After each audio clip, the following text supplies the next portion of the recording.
ప్రత్యేకించి ఎందుకు వచ్చి ఇక్కడికి వచ్చామంటే వైసీపీ 11 సీట్లు ఇస్తేనే వీళ్ళకి ఇంత అహంకారం చూపిస్తున్నారు. ఓడిపోయి కూడా ఇంత పొగరు చూపిస్తున్నారు. ఓడిపోయి కూడా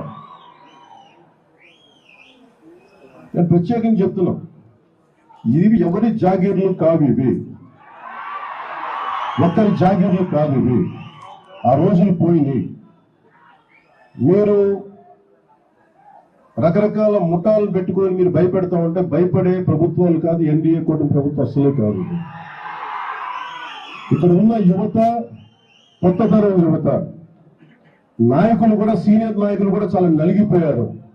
మార్పు కోసం చూసే ఈ రోజున ఎన్డీఏ కూటమి ప్రభుత్వాన్ని ఎన్నుకున్నారు. శ్రీ నారా చంద్రబాబు నాయుడు గారి నాయకత్వంలో ఉన్న ఎన్డీఏ ప్రభుత్వం, వారి గౌరవ ముఖ్యమంత్రిగా ఉన్న ఈ ప్రభుత్వం ఇలాంటి చిల్లర పనులకి ఎవరు భయపడరు. ఇంకా పద్ధతి కాదు కాబట్టి భాషని మర్యాదగా మాట్లాడుతున్నాను. మేము ప్రభుత్వంలో ఉన్నాం, ఒకటే మాట చెప్తున్నా, పిచ్చి పిచ్చి వేషాలు వేయకండి.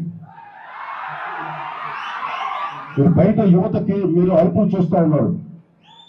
ఇలాంటి పనులు చేస్తూ వెళ్తా ఉంటే చూస్తూ ఊరుకునే యువత కాదు అది.